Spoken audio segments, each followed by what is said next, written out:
Buenos días, buenas tardes o buenas noches, estudiantes de grado séptimo. En esta ocasión vamos a dar la explicación de las temáticas y ejercicios de la guía del segundo periodo en la semana 5 al 8.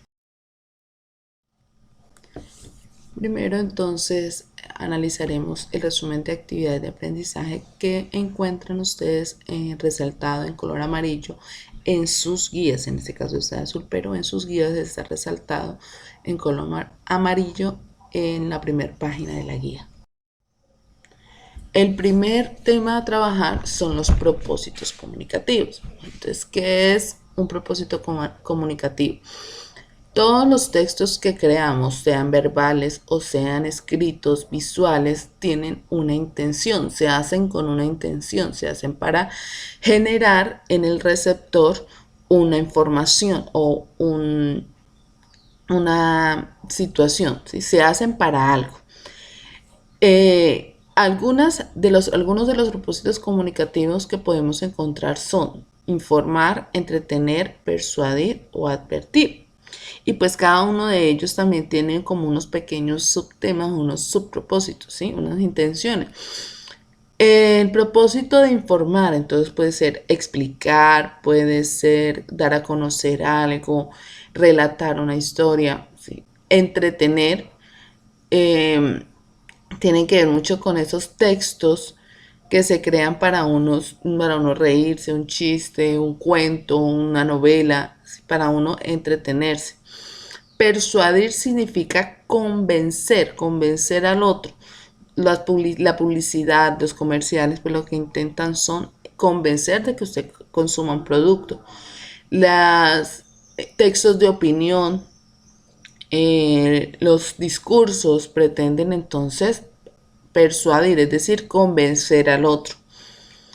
Advertencia, es decir, decirnos cómo no hacer algo, ¿sí? Entonces nos advierten sobre algo, entonces ahí están las señales de tránsito, las señales de peligro, ¿sí? Son textos que nos generan una advertencia sobre algo, generan una intención de advertencia. Algunos ejemplos de textos y sus propósitos comunicativos, que esto tiene mucho que ver con el ejercicio que tiene. Entonces, el primer texto es una anécdota, ¿sí? Cuando usted está con un amigo y le empieza a contar algo que le pasó, eso es una anécdota.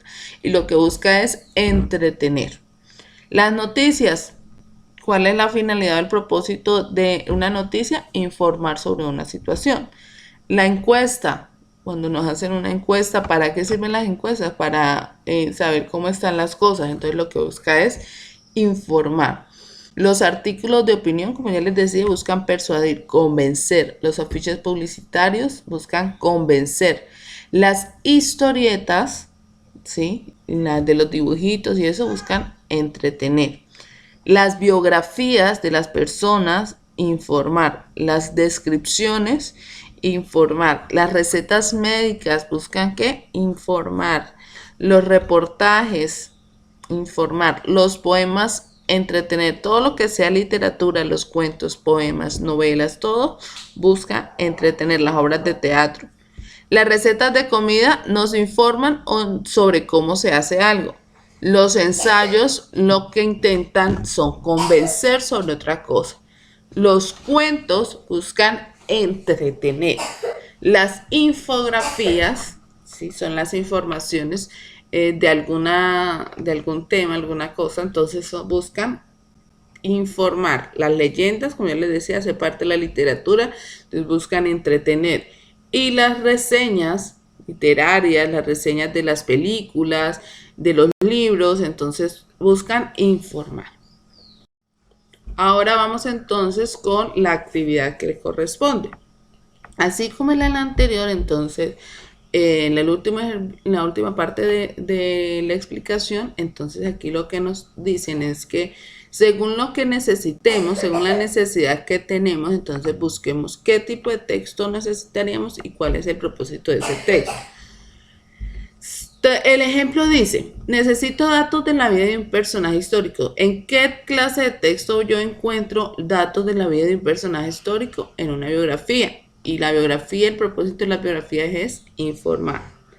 Si yo necesito una información de última hora, es decir, algo importante, algo que sucedió, ¿a qué tipo de texto voy a buscar? Una noticia. ¿Y cuál es la noticia? ¿Qué es el propósito de la noticia? Informar. Si yo necesito comunicarme con un amigo, si necesito escribir, ya no existen los mensajes ni nada. ¿Cómo hago para yo para comunicarme con un amigo? El texto es la carta, ¿cierto? Y el propósito es informar. Necesito saber cómo se usa una cámara fotográfica. ¿Qué debemos buscar? Debemos buscar el manual, ¿cierto? El manual donde explica cómo se usa la cámara. Entonces, el tipo de texto que necesitamos es un manual. ¿Y su propósito cuál es? Informar. Necesito reírme. Estoy aburrido. Voy a buscar algo para leer, para reírme. ¿Qué tipo de texto puedo buscar? Entonces puedo buscar un cómic, una historieta, un libro de chistes. ¿Y cuál es el propósito de estos? Entretener. Necesito escribir lo que me pasa. ¿En qué tipo de textos nosotros escribimos lo que nos pasó como para desahogarnos? En los diarios. ¿Y cuál es el propósito de un diario? Entonces es entretener. Necesito decir en qué marca de televisión comprar. ¿Sí? Entonces decidir. Voy a decidir qué marca de televisor yo voy a comprar. ¿Qué es lo que busco? Busco entonces las diferentes características de cada uno, ¿cierto? Yo voy, busco la información, la descripción de eso. Entonces, ¿qué tipo de texto? Los manuales. ¿Y qué propósito es? Informar.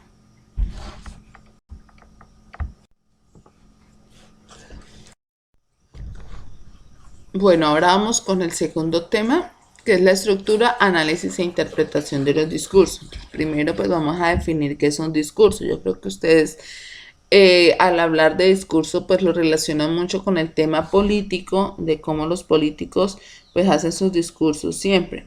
Pero resulta que nosotros hacemos más uso de los discursos más frecuente de lo que creemos, o sea, constantemente hacemos uso de los discursos. A diario prácticamente hacemos un discurso.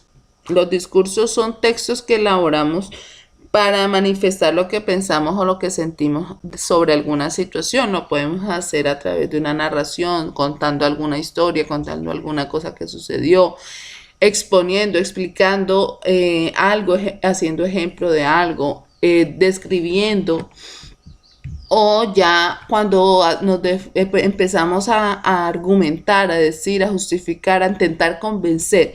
Entonces, el discurso puede ser de diferentes situaciones, depende de qué, el tipo de discurso que hagamos, depende de qué, de lo que queramos nosotros, de la intención, el propósito que nosotros tengamos para al elaborar ese discurso.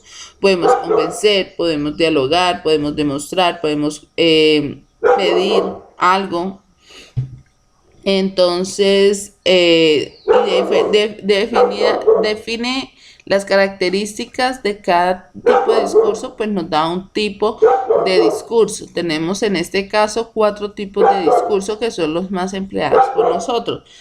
El primero es el discurso narrativo, es el que nosotros usamos cuando vamos a hacer una narración sobre alguna situación, en la que contamos paso a paso o de acuerdo al tiempo, al momento que sucedió.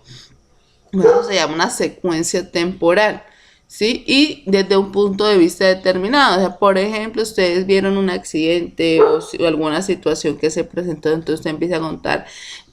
Primero pasó esto, luego esto, luego esto, luego esto. Y a mí me parece que el que tuvo la culpa fue tal, ¿sí? Eso, hay un estado inicial, hay un nudo, una transformación, hay un final, que hay una situación que sucede. Eso es el usar un discurso. Tiene una estructura, es decir, tiene un tema, tiene un inicio, tiene un nudo y tiene un desenlace. En este caso, el nudo se llama una fuerza de transformación, o sea, ¿qué fue lo que causó el cambio o la situación que se da al final? El descriptivo, el que permite figurar, delinear, representar una cosa mediante palabras. Generalmente hace uso de las comparaciones, la adjetivación, la metáfora para representar el objeto descrito. Normalmente este tipo de discurso se da cuando queremos hacer una comparación. Por ejemplo, podemos comparar 2 lugares, a 2 personas, 2 sitios, 2 situaciones, ¿sí? Comparar. En la base de este discurso es la comparación, y la comparación se hace a través de los adjetivos, de las cualidades, de las características que tiene. La metáfora, que es cuando nosotros hacemos esa misma comparación, ay, es que es más grande este que aquel, es más pequeño este que este, ¿sí? Entonces, esa descripción, cuando hacemos una explicación a través de descripciones y de comparaciones, estamos haciendo uso del discurso descriptivo. El expositivo es el que hacemos constantemente en la escuela cuando tenemos una exposición, cuando tenemos que hacer la explicación o un informe de alguna situación, de algún tema. Entonces, eso es un discurso expositivo. El discurso es lo que nosotros elaboramos para poder dar la explicación. Y por último es el argumentativo, que la idea de este tipo de discurso pues es defender o convencer sobre alguna idea al oyente, a las personas que están escuchando o a las personas que están leyendo. Entonces utilizan frases, utilizan ejemplos, utilizan cosas para justificar o para convencer sobre su opinión. Defiende una opinión personal o una situación que se está viviendo. Entonces, la estructura de ese pues está los conectores, el argumento, el soporte, que son las justificaciones, los argumentos que usa para darle credibilidad.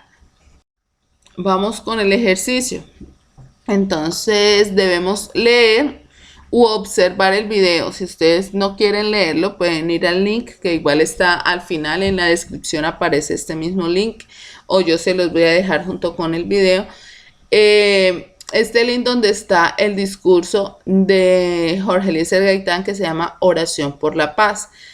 Este discurso, entonces, lo primero que debemos hacer o escucharlo o leerlo atentamente. En el link lo que está es el discurso, sino que pues lo vamos a escuchar si no queremos leerlo. Hay personas que entienden más fácil leyendo, otras entienden mejor al escucharlo, entonces tienen las dos opciones. Y después de que lo leamos o lo escuchemos, vamos a responder estas 5 preguntas que tienen allí. Entonces, en esta actividad, después de leer, vamos a responder la primera pregunta, que dice: ¿qué tipo de discurso es el realizado por Jorge Eliezer Gaitán? Entonces, pues teniendo en cuenta el contenido del discurso, pues es un discurso de tipo argumentativo que intenta persuadir, es decir, convencer. En este caso, pues dirige su discurso hacia Vuestra Excelencia. ¿Y quién es Vuestra Excelencia? El presidente de ese momento, que era Mariano. ¿Y por qué? Pues porque él, como líder y como presidente de la República, es el encargado de hacer cambios políticos y sociales en nuestro país. ¿Cuál es el suceso que dio lugar al discurso? Entonces resulta que ahí les están explicando que en ese año, en el 48, se dio una situación similar a la que estamos viviendo en ese momento, en la que una marcha liderada por los liberales en contra del gobierno conservador en el momento, y pidiendo paz y pidiendo cambios sociales en el país, porque pues estaban también agobiados de todas las situaciones que estaban viviendo. Siguiente pregunta: ¿qué función cumplen las palabras subrayadas en el siguiente apartado? Entonces, ninguna colectividad en el mundo ha dado una demostración superior a la presente, pero si esta manifestación sucede es porque hay algo grave y no por triviales razones. ¿Qué es lo que intenta? ¿Para qué sirven esas palabras que están ahí? Para conectar. Si se dan cuenta, si no ponemos esa palabrita, van a quedar las oraciones como sueltas. Esas son conectores, son conjunciones que ayudan a conectar las diferentes oraciones de la idea.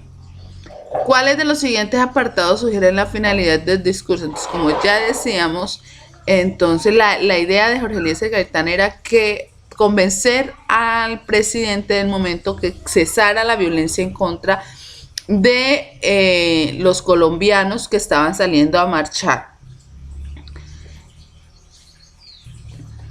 Entonces sería la primera.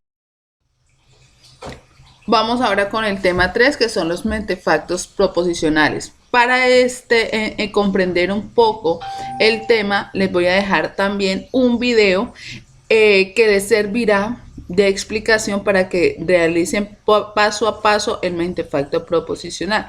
Los mentefactos proposicionales son formas de sintetizar a través de gráfica un texto principalmente argumentativo. ¿Listo? Entonces, aquí dice, en este cuadro lo que deben hacer es resumir de forma concreta a través de palabras cortas y sencillas la idea principal de un texto. Bueno, entonces la actividad de la semana 3 es construir un mentefacto proposicional de un texto que nos habla sobre la situación actual de nuestro país, de cómo un análisis que se hizo de una persona que no es del país sobre la situación. Lo primero que se debe hacer es extraer la idea principal, porque a partir de esa idea es que vamos a hacer el mentefacto proposicional. Entonces, la idea sería que con las protestas y el rechazo de varios partidos cercanos al gobierno se espera que la reforma tributaria se modifique e incluso se hunda, lo que será un enorme descalabro para un país surgido de recursos para cumplir sus compromisos de deuda. Y luego entonces ubicar en cada una de las gráficas la idea principal. Acuérdense que hay unos conectores, aquí va una idea, esta pues es relacionada aquí, los argumentos de esta superior, la flecha nos indica qué tipo de relación tiene y algo que el contextualice la situación, que en este caso pues sería el paro nacional del 2021. Aquí en el primero pues sería lo de la reforma y en el segundo pues las manifestaciones de acá y la flecha de relación.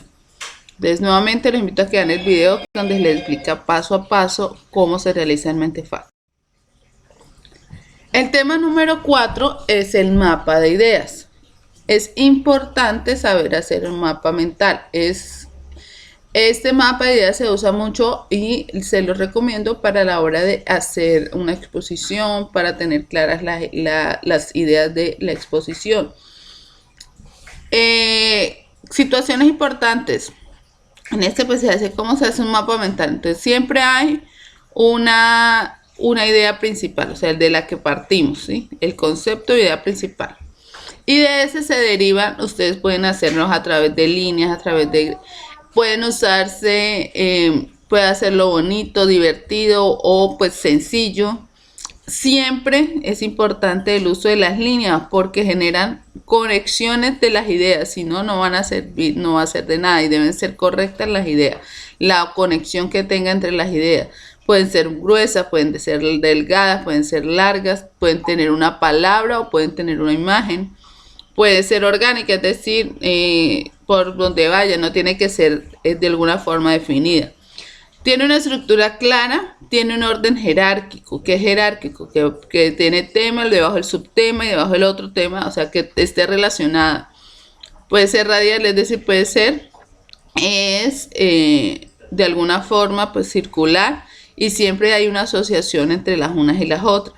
Para que se usan colores, se usan imágenes, se usan palabras claves solas y o nombres de publicaciones, de textos, de libros. Importante eso, no es transcribir, no es escribir grandes. El mapa de ideas usa solamente palabras concretas. La semana 4, entonces, nos solicitan crear un mapa de ideas a partir del tema de la pandemia de escuela en casa. Entonces, recordemos, el tema principal sería la escuela en casa y derivar la red de ideas. Entonces, la fecha, podemos poner la fecha desde marzo del 2021. ¿Qué pasó? Entonces hacemos otras líneas alrededor de esta. La situación, entonces los padres acompañan, aprender a clases virtuales, bueno, muchas otras ideas de las que ustedes pueden es simplemente ir hilando. Acuérdense que pueden usar imágenes, y las palabras son palabras sueltas o cortas, no tienen que usar frases extensas. Eso es todo, lo único que queda ahí pendiente es el ejercicio de transversalidad en el que debemos, después de leer el libro de Gerardo Meneses, La luna en los almendros, del cual ya les envié el PDF, igual nuevamente se los voy a enviar, deben realizar una carta al escritor en la que le cuenten lo que a ustedes les gustó o no les gustó de la historia y les hagan como mínimo 3 preguntas. Eso es todo, quedo atenta a cualquier inquietud. Gracias.